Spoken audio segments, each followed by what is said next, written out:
All right, I asked a guy named Mark Penn. You may know that name. He's the managing partner of the Stagwell Group. He's the chairman of the Harris Poll. He writes books, Microtrends Squared. He writes columns on a Hill. I mean, the guy is all over the place.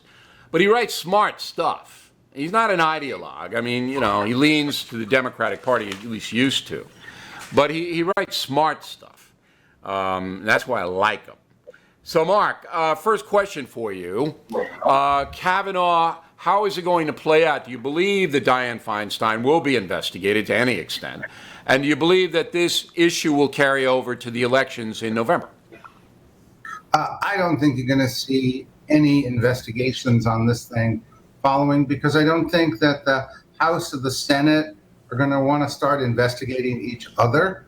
If they're going to investigate anybody, they like investigating the White House. But once they get into each other, that could ratchet up tensions there, I think, in a way that, is even too hot for Washington standards. But shouldn't we know who leaked that memo? Isn't that something that's so important it should transcend whether politicians want to do this or not?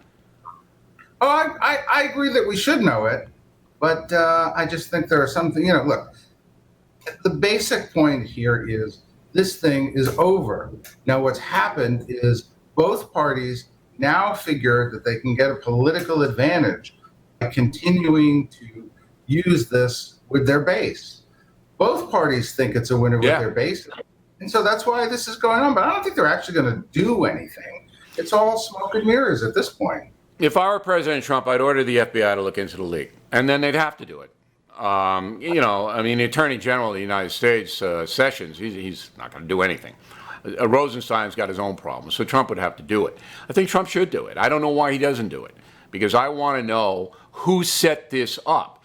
And if we did learn that, Mark, then the ongoing, the Democrats are going to get votes, the Republicans are going to get votes, that would shift if it were a contrived situation that came out of a certain group to leak this, what Dr. Ford said was private, then the political power shift would occur.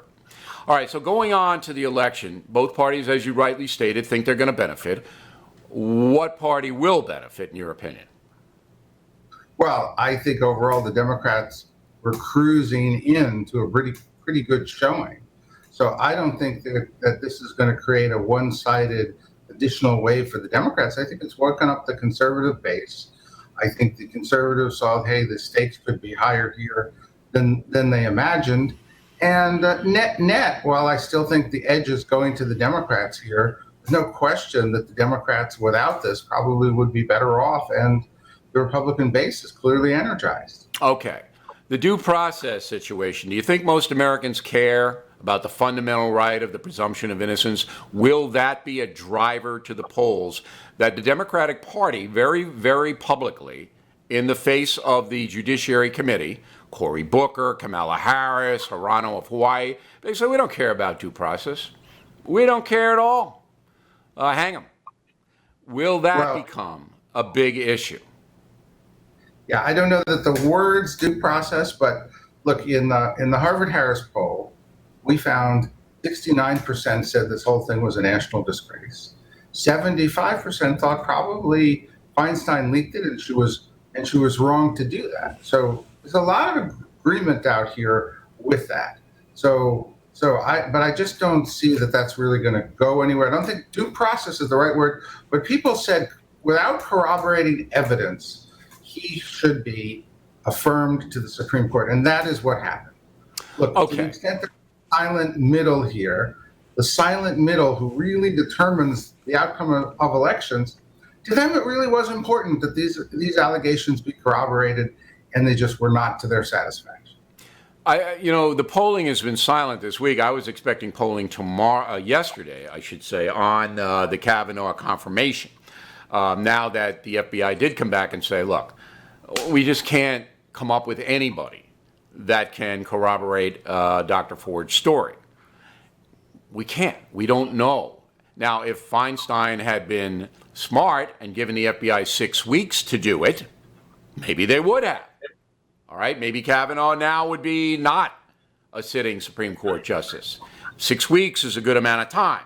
3 days isn't. But I'm happy that at least they looked at it. Going forward, independent voters, as you pointed out, I don't see the silent people. I think the independent voters are the swing votes now. But something very interesting happened in the never Trump land.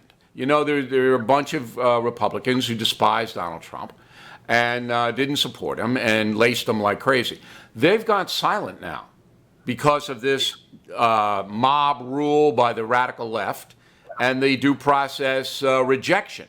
The never Trumpers, they're not so loud anymore, are they? Well, that's right. Never say never is a common expression in the U.S. and kind of the never Trumpers now, I think, said, well, maybe we could be aligned with Trump. Yeah. And you see, that's my whole problem with the approach here was that the Democrats knew if they really wanted to win, they needed to win over the moderate Republicans. And what happened instead was they adopted a strategy that took those moderate Republicans that could well have voted with the Democrats and defeated this and incensed them, because moderate Republicans do care about process, fairness, being collegial, and they did none of that. Well, I don't think there's any leader of the Democratic Party. I don't see any. Who's leader? Who's the leader? Schumer? Is he the leader of the Democratic Party? I don't see anybody out there who's leading. Well, he was in a position where he could have been a leader.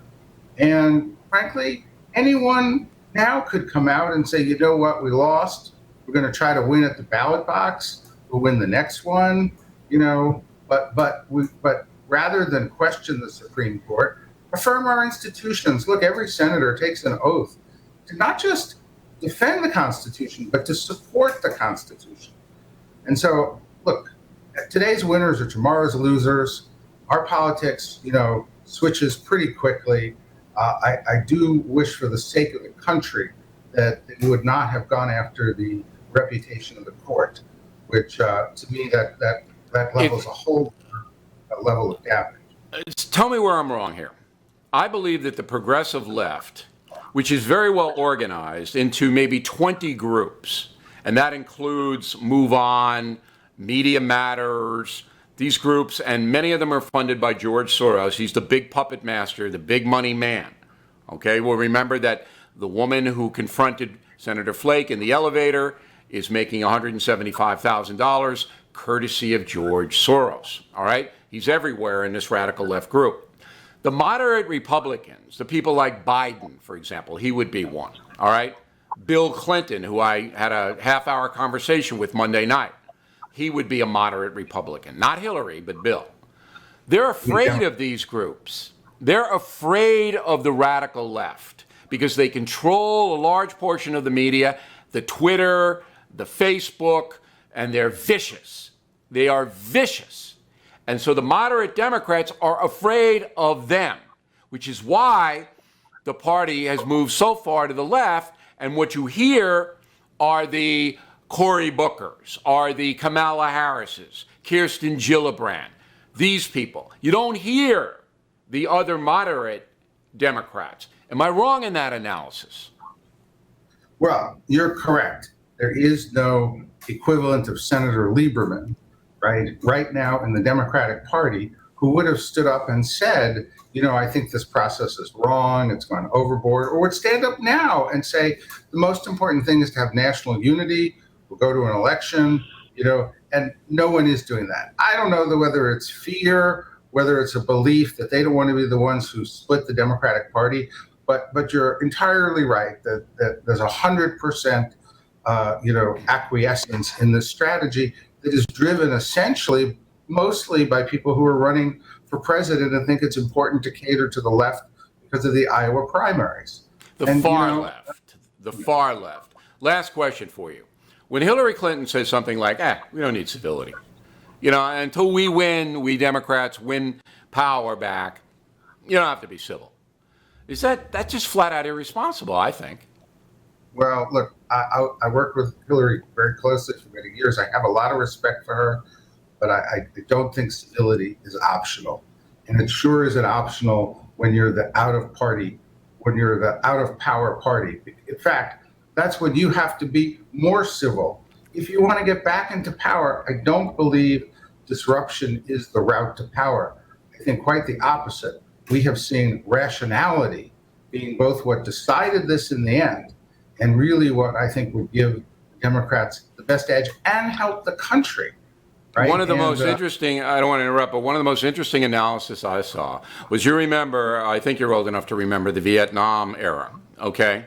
And that the radical leftists that drove the anti-war demonstrations at that time really believed that they were accumulating vast power, all right? The SDS, these people really believed it.